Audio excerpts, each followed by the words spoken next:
Okay, people, so today we are going to go through a clean, a power clean, clean press, whatever you want to call it, squat clean. So many different names for it, but I'm just going to kind of explain what it is, what it's for, and then I'm actually going to modify it for you this week. So I'm going to do it with dumbbells and a kettlebell, and then next week I'm going to try to do it with a barbell for you. Yeah. So basically, a clean is a power exercise.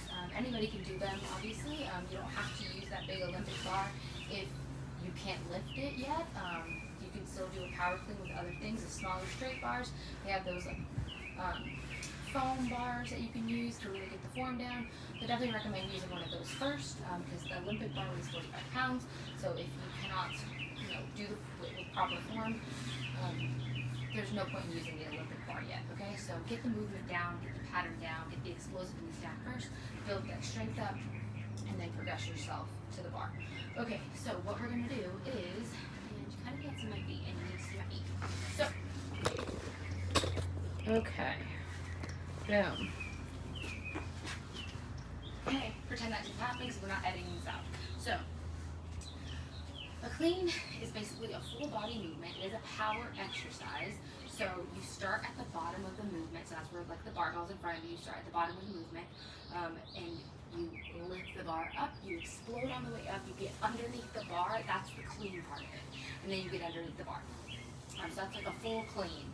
And I'm going to show you different variations and just describe them. But that's just like a full basic clean. Is from the ground all the way up, get underneath the bar, and that's clean. So yeah, I'm going to talk about, I guess, the form now. So basically, whenever you're doing it, you want to have the bar in front of you or the dumbbells that I'm going to show you. And you hinge forward at the hip, so it's not like a squat. It's kind of like an in-between, but you hinge forward at the hip, so in this position, the barbell's here. You grab onto the bar, and then once you're in this position, everything kind of needs to be stacked. So the bar's here, the dumbbells are here, and your heels are stacked with your knees, and your knees are stacked with your elbows. Okay, so now in this position, with your elbows kind of rotated outward, squeezing your lats and your back, in that position, then you can get up from the ground, power clean it underneath you, and then come up. Okay, so that makes sense. A little confusing, but I'm gonna do it in slow motion first, and then I'm just gonna kind of go through it. So from the side. And the dumbbells are used literally exactly like a barbell. It's the same thing, except you have a different piece of equipment, okay? But you can practice it with a lot lighter weight, and you can also, you'll have more range of motion in each arm because it's single-sided, so you won't be just controlled by the barbell. So I think it's just a good place to start. And I'm gonna show you a kettlebell variation too. That's really simple and an even better place to start if you still don't feel comfortable with the dumbbells. Okay, so we're here. Boom. Everything is stacked, so elbows are like externally rotated here. Everything is nice and stacked, nice and clean, and then I'm gonna come up.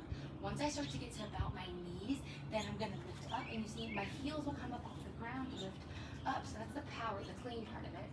Up, and then you kind of get up underneath it. Okay. So there's a beam. Okay. So with the more weight you have, obviously, the more explosiveness you're going to get out of it, and the more you're going to need to get underneath it. But I would still practice it with that same like enthusiasm and form, and like if the weight was super heavy, even though you're starting with lighter weight. Okay. So now I'm going to go through it kind of fast, and hopefully that beat doesn't take me out, but at least I'll have witnesses. So, all right, we go through it a little fast. Okay. Go down.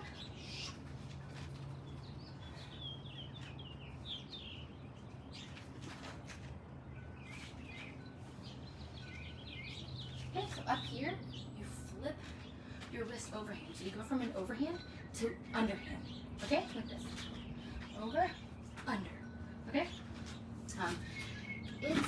It's a great exercise. Like I said, start really light. It's really technical. So there are tons of other exercises that you can really do if you don't feel comfortable doing this one, because the risk to the benefit reward that you're getting, in my opinion, isn't worth it if you're looking for like general health, trying to be strong, trying to be, there's so many other ways to develop speed and strength and all that than an exercise like this. But if you just want to try it, get better at it, go for it. Yes, so that's completely from the bottom up. Now the next one I'm going to show you is called a power clean.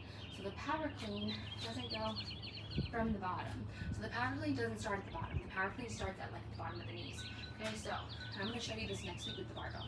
But the power clean starts here, and then from here you just lift up. So you see the difference? So I'm not getting like my legs involved. Ooh. Okay, we had to change the scenery because the bee, it was about to be near the bee and the bee was gonna win, okay? So, anyways, where I was going,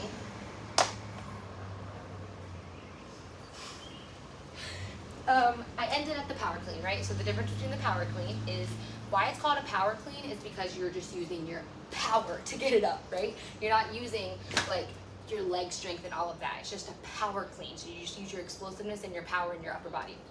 Obviously your legs are slightly involved. But anyways, they're both great. I prefer like a complete from the ground clean and a squat clean really, so I can get underneath there and get my squat in.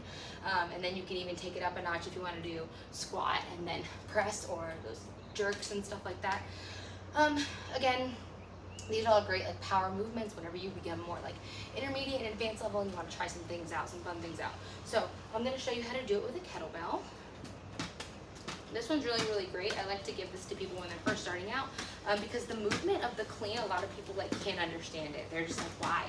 Why is that called a clean, you know? So I like to do it with the kettlebell because it's lightweight, obviously, and it helps keep you informed so you can't really hurt yourself. So basically you start at the bottom of the move, it's the same thing. And remember, everything's kind of stacked together. Once you're down here, grab the kettlebell, and then as you come up, this is the clean part of it. So the handle, you lift it up and then you kind of get underneath it. So it's still the same movement of like you getting underneath it. It's just a kettlebell and it's a lot easier to control and it's a lot harder to get hurt with this, okay? So if you're gonna start anywhere, start with a very light foam bar, get the movement pattern of that, then move on to a kettlebell, and then try some dumbbells. Then if you feel like you're good and you're strong enough, the 45-pound plate is a good place to start. You could always load it with the 10-pound bumper placed on the side, but I'm gonna go through the barbell movement next week, so I don't wanna get into it too much this week. But yeah, same movement, so butt back, and get underneath it. Ooh.